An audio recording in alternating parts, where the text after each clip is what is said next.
Well, Ryan Garcia got the knockout over Javier Fortuna, so you know we got to talk about it. Roll that beautiful bean footage. I hear him. Down goes Frazier. Down goes Frazier. Hey, what's up with it, fam? It's Hot Boxing Minute, your favorite pharmaceutical engineer turned boxing analyst back at you with that uncut, raw, that real, because that's the only way I bring it. We might as well talk about Ryan Garcia, folks. Kingry, love him or hate him, he got the win. He now advances to 23-0. He's got the Michael Jordan number, 23. Hey, don't get mad at the messenger. I'm just telling you the link with the 23-0. He remains undefeated. He got the knockout stoppage over Javier Fortuna. I want to say it was the fourth time he got knocked down. So, you know, regardless of what you want to say about Ryan Garcia, clearly the man has got some kind of power. He knocked down Javier Fortuna 4 times. Finally, after the 4th time, Javier Fortuna decided he didn't want to get up after the 6th round. I thought it was an impressive display. What did you think of Ryan Garcia's performance in that fight against Javier Fortuna? Let me know in the comments section. And by the way, I know it's kind of repetitive to say this, and kind of a YouTube cliche. Don't forget to hit like. If you haven't pressed follow, hit follow, folks, for God's sakes. Anyways, Ryan Garcia, there is no more polarizing figure in boxing. I watched the fight. I was thoroughly entertained. As far as Ryan Garcia's switch over to Joe Goossen, I'm going to say something that might upset some of the Canelo fanboys and the Eddie Reynoso fanboys, but I'm going to keep it honest. I think Ryan Garcia looks better under Joe Goossen than he did under Eddie Reynoso. That was just my observation. Look, y'all, don't kill the messenger. It's just an opinion. And he definitely showed, you know, as far as Ryan Garcia's improvement from his first performance with Ryan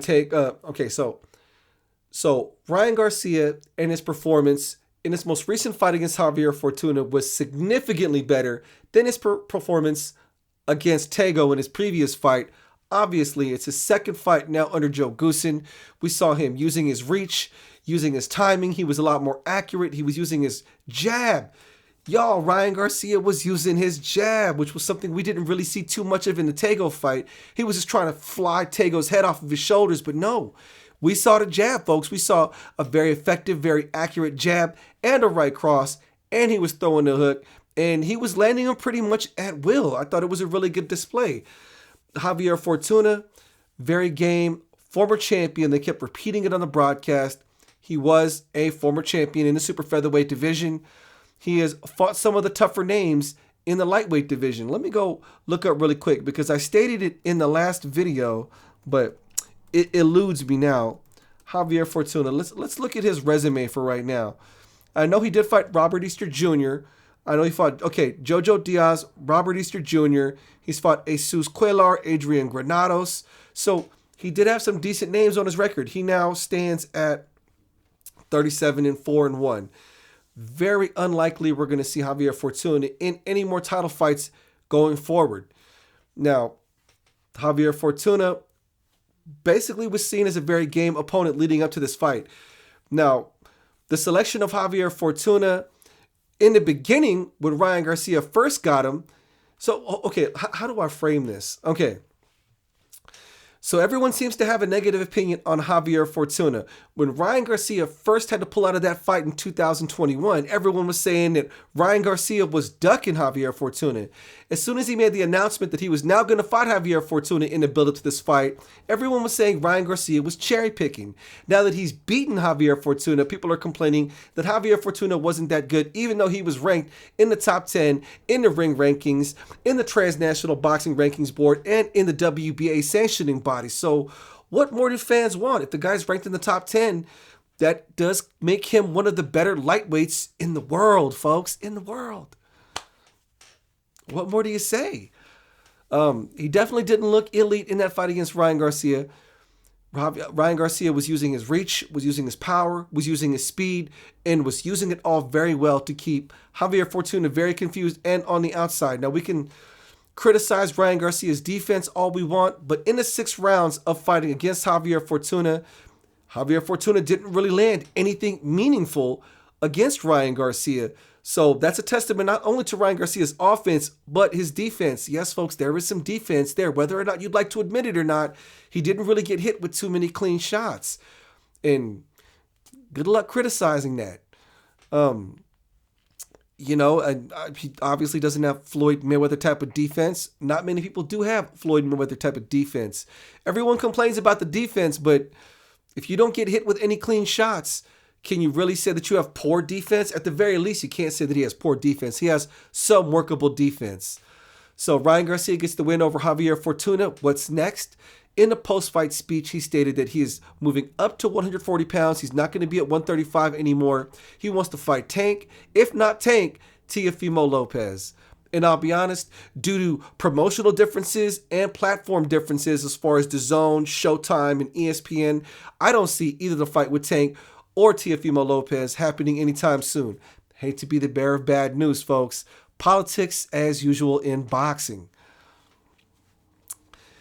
Now, obviously, in the post-fight speech, Ryan Garcia called out both Teofimo Lopez and Tank Davis as potential next opponents. And I'm going to be honest, the person I think is going to get the next fight is Jojo Diaz.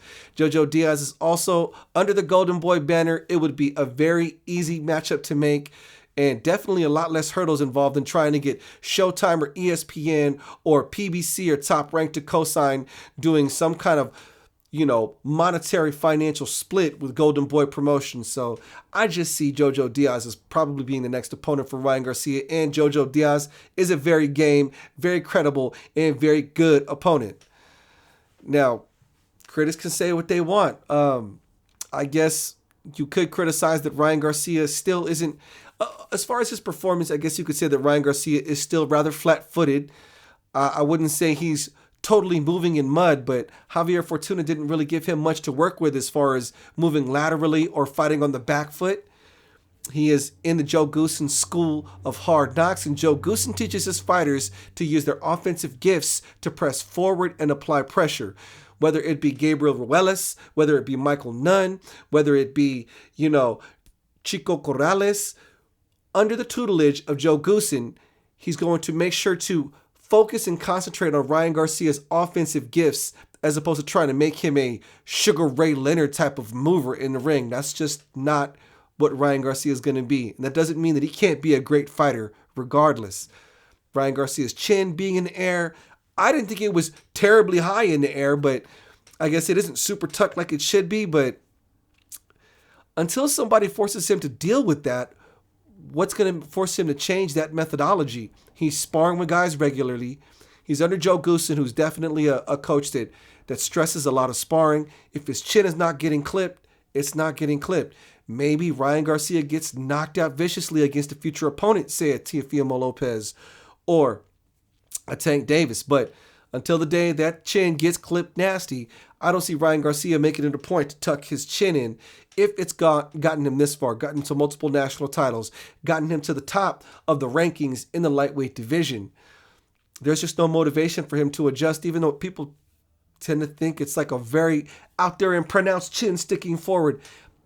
I don't think it's any worse for wear than some other people who have problems tucking their chin in. But hey, if you see his chin is sticking out and it's a defensive liability, maybe someday we will see that defensive liability get exposed against maybe a power puncher like Gervonta Davis. But going back to what I said earlier, I don't see that fight happening anytime soon due to promotional and financial hurdles that are never going to be crossed, because these type of platforms and with as many hands as in a pot with these large names, will they actually come to a financial agreement to have this fight before the end of 2022? I don't think so. Anyways, folks, salute to Ryan Garcia. 23-0, still undefeated, still carrying the weight of the world on his shoulders as far as having millions of followers and the expectations of the boxing world and a whole online boxing world full of critics. Y'all know me. I'm not one to throw salt or shade on fighters. I don't care whether you're Tank Davis. I don't care whether you're Terrence Crawford, Ryan Garcia, Tyson Fury. It's just not in my nature to hate. So kudos to Ryan Garcia on his win. And I do believe he fights Jojo Diaz next. Maybe I'll get served crow. Y'all tell me. Anyways, what did y'all think about Ryan Garcia's performance? What were the good? What were the bad? And what's next for Ryan Garcia? Let me know in the comments section, folks. Hit follow if you haven't already done so. Don't forget to hit like. I'm going to end the video on that one, folks. This is Hot Boxing Minute, the future of boxing analysis on YouTube. Peace.